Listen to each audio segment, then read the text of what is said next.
Welcome to the San Jose, Santa Clara Regional Wastewater Facility Contractor Safety Training. The wastewater facility is a very active location. Truckers haul in sewage waste for disposal. Facility workers travel to their work locations using electric carts, bicycles, and by foot. Workers walk to and from meetings and buildings continuously. Please follow the 10-mile-per-hour maximum speed limit and use caution while driving on the facility roads. The use, possession, and distribution of controlled substances, weapons, or any sort of explosives while on facility premises, in facility vehicles, or other vehicles while on facility business is strictly prohibited. Smoking is only permitted in designated areas. When smoking, you must stay a minimum of 25 feet away from any doorway or window, chemicals, compressed gas cylinders, tanks, digesters, and piping that conveys hazardous material.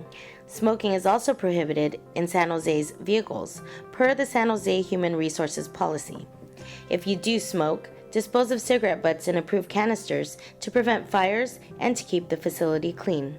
One of the expected contents of the tanks and piping is sewage that could be raw, diluted, mixed with chemicals, or be in tanks that are stirring and aerating.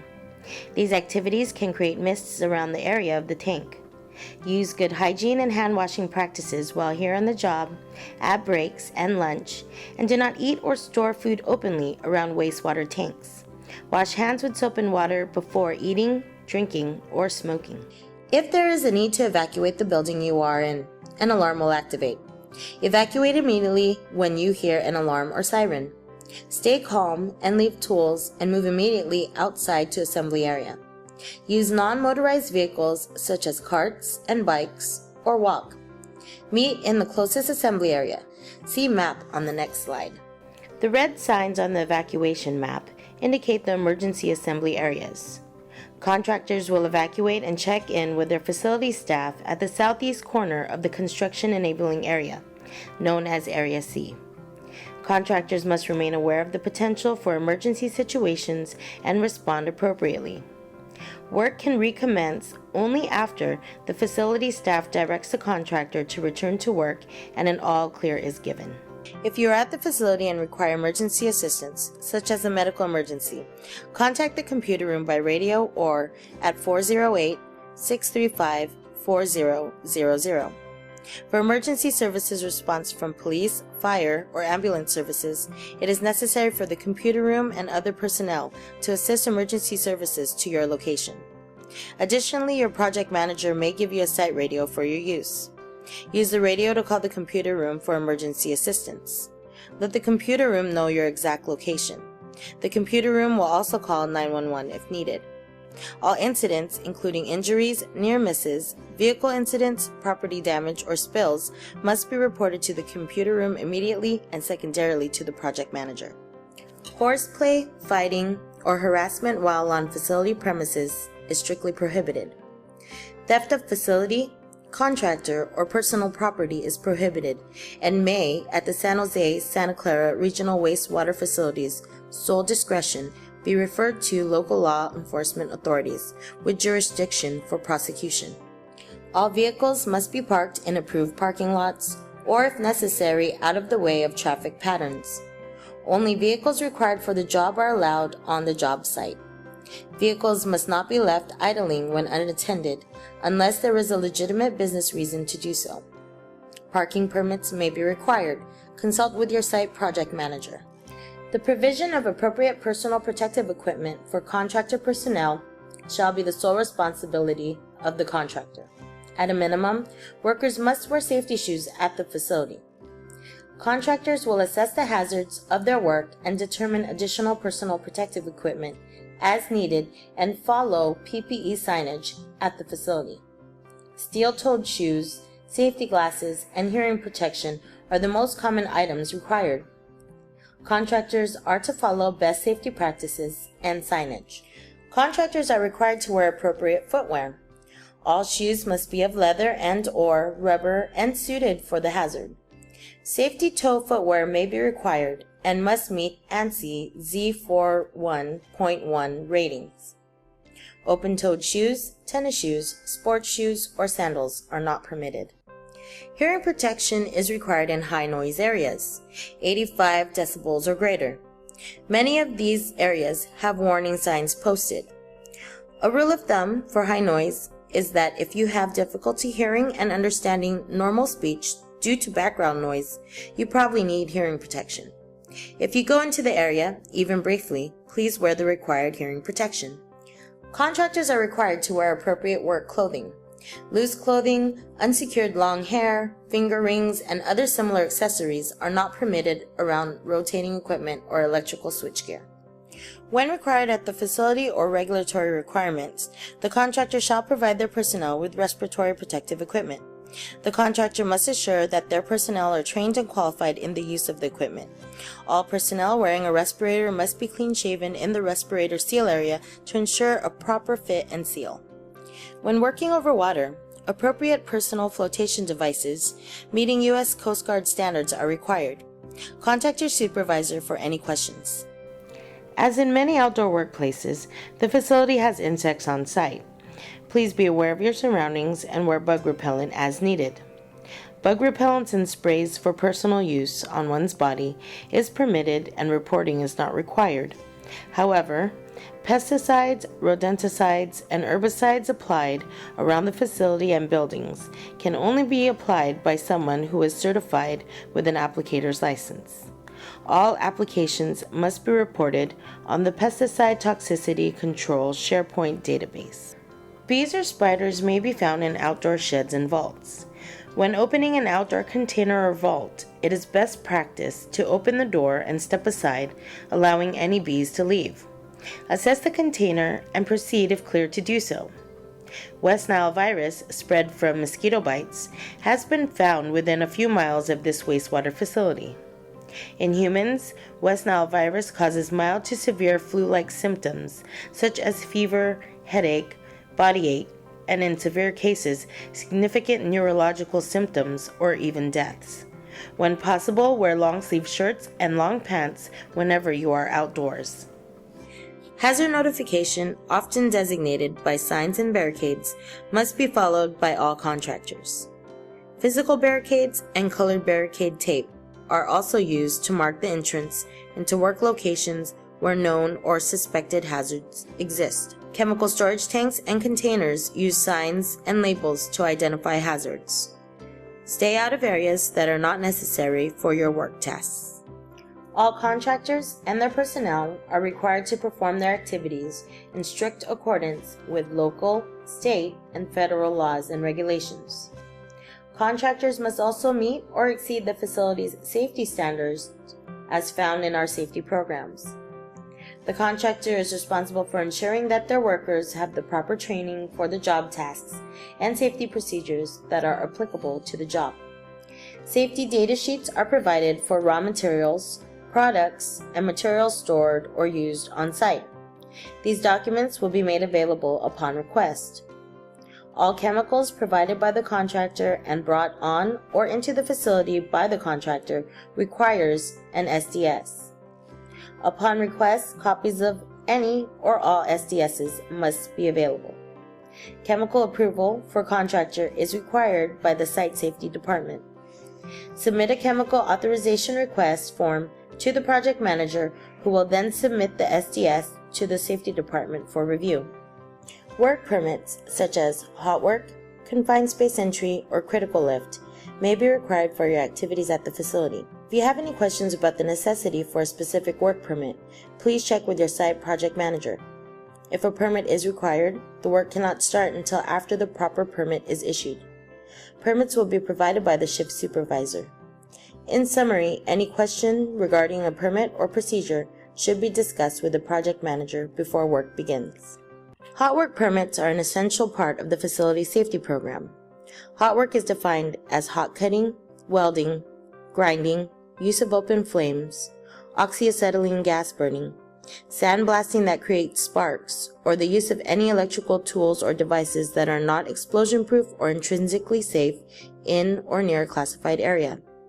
Welding shops, general construction fabrication yards, and areas known not to have hydrocarbons present are excluded from these requirements by local supervision management.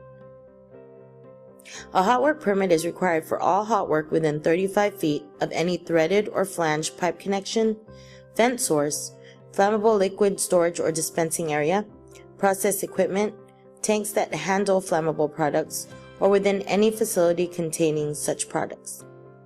Hot work permits will list the site-specific precautions, and the project manager will designate the requirements when issuing the permit. Contractor personnel receiving the permit are responsible for understanding and abiding by all the requirements of the permit. The following standard conditions are to be followed with all hot work permits. Emergency conditions or evacuation immediately cancels the work permit. All work will be shut down immediately, and a new permit is required once the emergency situation is cleared. The hot work permit will be posted at the work site. The work area will be monitored for changing conditions as the job is performed. The contractor is responsible for providing a fire watch, gas detection equipment, and fire extinguishers. The fire watch will remain on site and vigilant for at least half an hour after the work is stopped. The maximum duration of any hot work permit is 12 hours, the end of the shift, or the end of work, whichever occurs first. If the work takes longer than 12 hours or end of shift, a new permit must be initiated and issued. The permit requires that lower explosive limit levels be determined prior to the start of work. Hot work is not permitted in a confined space when the lower explosive limit levels exceed 10%. Management approval is required for any hot work permit when the lower explosive limit levels exceed 10%. The San Jose Santa Clara Regional Wastewater Facility has a lockout-tagout program. If a contractor has their own program, and this program offers a level of protection which is greater than or equal to the facility's program, then upon agreement by the project manager, the contractor's program may be utilized. All contract personnel who conduct lockout-tagout must be trained in procedures for the control of hazardous energy. Sources of hazardous energy include, but are not limited to, electrical, mechanical, hydraulic, pneumatic, or stored pressure. There are many water and sludge sources here at the facility. Work with the area supervisor to ensure all sources are controlled. Group lock boxes can be used where all keys are placed in a locked supervisor box with a controlled locking procedure. Contractors are required to provide their personnel with locks, lockout hardware, and tags for their use at the facility. The Lotto locks and tags must not be used for any purpose other than lockout-tagout. The keys must be under the exclusive control of the contractor personnel. Employee name, company name, and date are required on the tag. Lockout-tagout activities are often coordinated with the site facility area supervisors and a group lockout box utilized. Contractor work at the facility may require entry into a confined space. Examples of confined spaces include, but are not limited to, tanks, vessels, underground vaults, cooling towers, excavations, manholes, clarifiers, aerators, digesters, wells, sump pits, and pipes. Entry into a confined space is defined by breaking the plane by any part of the body. A written confined space entry permit is required for entry into any confined space. Contractors entering confined space may use their own permits if their program offers a level of protection which is greater than or equal to the facility's program. Use of contractor permits and procedures is contingent upon approval by the project manager. All confined space permits are valid for a maximum period of 12 hours, the end of the shift, or the end of the work, whichever occurs first. If entry will exceed these time limits, or the scope of the job changes, the entry will cease and a new permit must be issued. All confined space entries are to follow the facility's requirements and Cal OSHA regulations. Any questions concerning confined space and permitting should be directed to the project manager.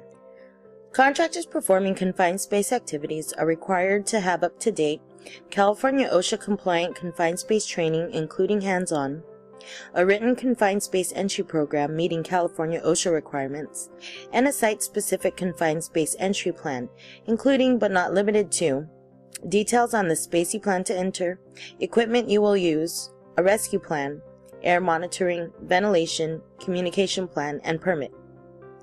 Contractors must provide the required equipment and training to their personnel.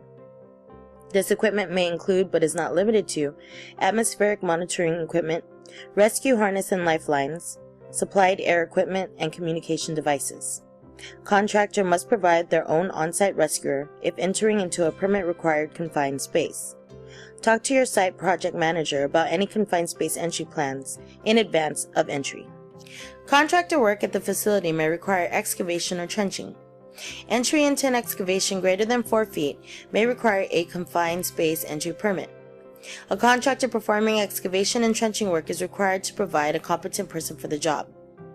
The competent person must have the authority and responsibility to determine the required sloping and cave-in precautions and protection necessary for the work. The competent person is required to make daily inspections prior to the start of the work shift. The contractor is responsible for supplying cave-in protection and erecting barricades to mark the limits of the work area and to protect personnel from unattended excavations. Before opening any excavation or trenching, all required permits must be obtained and the location of underground utilities and piping must be determined.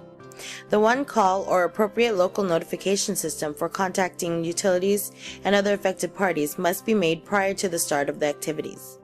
Spoil piles from the excavation must be at least 2 feet back from the trench. Fall protection equipment must be used when performing work activities at heights 6 feet or greater above the working or walking surface. Fall protection equipment is required when operating mobile lifts and elevated platforms. All contractor personnel must be trained in the application and use of fall protection when exposed to fall hazards. Fall arrest systems are to be used when other fall protection systems are impractical. The contractor is responsible for determining and providing the required fall protection equipment for the work. The use of waist belts and non-locking snap hooks are prohibited as part of a fall protection system. If working above water, personnel must also wear a life jacket. During renovations in 2012 and 2013, railings installed were tested at a strength exceeding the 200-pound requirement, and no posts failed at 250 pounds. Railings are rated for personnel protection to a standard of 200 pounds of force. Where railings are not in place, fall protective measures may be required. Ladders must be OSHA compliant. All ladders must be used only for their designed intent. All ladders must be inspected prior to use for any defects that would make them unsafe. Ladders must be placed on firm level surfaces and set at the required angle. Extension ladders are to be tied off. Consider whether a ladder is the best equipment for the job at hand. A scissor lift or scaffold may be safer and save time. Scaffolding must be erected and disassembled under the direction of a competent person. Scaffolding must be sturdy, outfitted with handrails, midrails, and toe boards. Scaffolding must be inspected and tagged daily by a competent person to certify its suitability for work conditions and protective equipment requirements. Seat belts must be used while operating forklifts, cranes, tractors, bulldozers, backhoes, and other vehicles for which seat belts have been provided. All personnel involved in the operation of cranes and rigging must be qualified. All operations must be in accordance with applicable regulations and site procedures. Obtain a critical lift permit for lifts greater than 1 ton. Use taglines to control and guide the load. Personnel must wear hard hats, and the work and lift zone must be controlled with barricades. All personnel involved in the operation of aerial lifts must be properly trained. A full body harness must be worn during the operation of an aerial lift. Contractors should make note of the location of safety equipment such as eye wash stations and safety showers when they come on site. Any problems with site safety equipment should be reported to the project manager immediately. Such safety equipment may require repair prior to the contractor commencing or continuing work. AEDs are located throughout the site, and many personnel on site are trained in CPR and AED. Contact the computer room for emergencies at 408-635-4000 or by using a facility radio. Prevention of fires is a primary goal at the San Jose Santa Clara Regional Wastewater Facility. The facility requires all contractors and their personnel to follow established work procedures and to use good fire prevention practices. Class A fire materials should be minimized in process areas and discarded properly. Flammable and combustible liquids are to be used in only well-ventilated areas. Fuels and other flammable or combustible liquids, including but not limited to gasoline, diesel, and propane, shall be transported only in approved safety containers with the contents clearly marked. When transferring flammable or combustible liquids from a barrel, tank, line, or vessel to another container, the containers need to be electrically bonded. Never fill portable containers in the bed of a truck. Previously opened combustible or flammable liquid containers or aerosol cans are to be stored in flammable storage cabinets. Do not store combustible or flammable liquids in compressor buildings unless in an approved flammable storage cabinet. Dispose of oil-soaked rags in an approved container and empty daily. Fire extinguishers are only for incipient stage fires. Only trained and knowledgeable personnel should operate fire extinguishers. The contractor is responsible for locating the fire extinguishers in the area of their work. Company fire extinguishers that have been used or otherwise discharged must be returned to the project manager immediately. All powered equipment must be industrial in design, and contract personnel must be trained on its use. Equipment must be in good operating condition. Forklifts must be inspected prior to use. No safety guards or devices may be altered or removed. All key safety features must be operational. For example, lights, horns, brakes, backup alarms, etc. All power cords must be 3-pronged with a ground prong. 110-volt or greater power cords must be a minimum of 12 gauge and free of any cuts or abrasions. Power cord connections must be kept out of standing water. Portable cord and plug connected equipment shall be inspected prior to use. The use of ground fault protection or double insulation is required. The contractor is responsible for proper storage, transportation, and use of compressed gas cylinders. Keep cylinders away from direct flame, heat, and ignition sources. Cylinders are to be stored in an upright, secured position. Oxygen cylinders are to be stored at least 20 feet away from combustible materials. The exception to this rule is when there is a 5-foot high fire-resistant wall separating oxygen cylinders and flammables. All cylinders must be properly labeled. Cylinder valves are to remain closed and protective caps in place when cylinders are not in use or are being transported. A handle or other shut-off device must be in place when the cylinder valve is open. All air hoses and air hose connections shall be of the proper type and rated for the use intended. Air hoses shall not be used for any other services, including but not limited to nitrogen and chemicals. Crow's foot connections shall use safety clips or other similar devices to prevent the air hose from unintentionally disconnecting.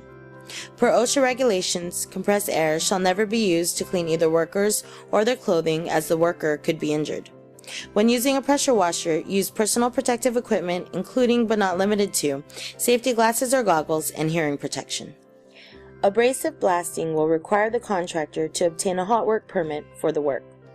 Prior to conducting any sandblasting, the paint to be removed must be tested for lead or otherwise ascertained by prior documentation that the paint is lead-free.